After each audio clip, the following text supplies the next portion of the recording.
Durante 7 años, Rafael vivió en silencio. Hijo de uno de los hombres más ricos del país, tenía todo lo que el dinero podía comprar, excepto alivio para el dolor constante que sentía en su oído derecho. Los médicos lo llamaron sordera congénita severa y aseguraron que no había nada que hacer.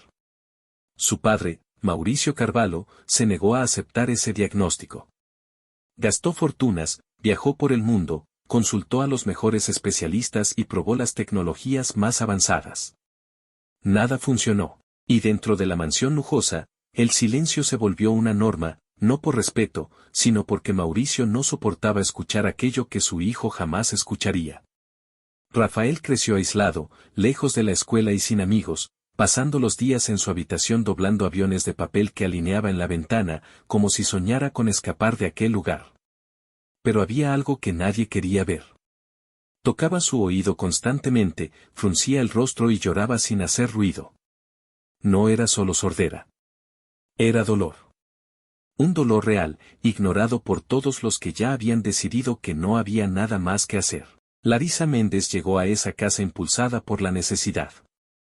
Su madre luchaba contra un cáncer avanzado, las deudas médicas se acumulaban y aquel trabajo era su última esperanza. Las reglas eran claras, no hablar con el niño, no mirarlo, no acercarse. Pero el sufrimiento no pide permiso. Al escuchar un llanto apagado en el pasillo, Larisa entró en la habitación de Rafael y reconoció de inmediato aquel gesto.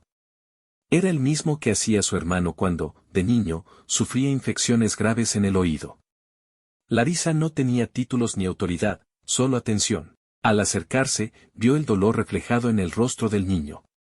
Cuando Rafael colocó la mano de ella sobre su oído, Larisa sintió el calor, la inflamación, la sensibilidad. Por primera vez, alguien le creía. Por primera vez, alguien veía más allá de un diagnóstico frío que lo había condenado al silencio. El encuentro no pasó desapercibido. Llamada al despacho, Mauricio reaccionó con dureza. Años de culpa y frustración estallaron en palabras amargas. Cuestionó cómo una empleada doméstica se atrevía a desafiar a médicos reconocidos en todo el mundo. Pero Larisa no retrocedió. Contó la historia de su hermano, ignorado durante años hasta que un médico decidió mirar de verdad y encontró una obstrucción simple, resuelta con un procedimiento rápido. Entonces hizo la pregunta que cambió todo, ¿y si nadie estaba buscando lo correcto? El silencio que siguió fue pesado. Por primera vez, Mauricio empezó a mirar a su hijo con otros ojos. Esa noche fue a la habitación de Rafael y notó algo que nunca había percibido.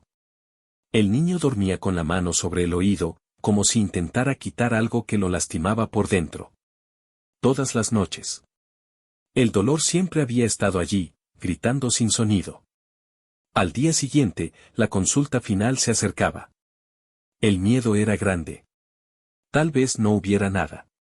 Tal vez solo fuera una esperanza vacía. Pero algo ya había cambiado para siempre. Rafael ya no estaba solo. Alguien había visto su dolor, había creído en él y había decidido luchar, incluso sin garantías. Porque a veces las respuestas no vienen de títulos, dinero o autoridad. A veces vienen de quien tiene el valor de mirar con empatía. Y el mayor milagro de esta historia no fue solo lo que podría salir del oído de un niño, sino el momento en que alguien finalmente decidió escucharlo de verdad.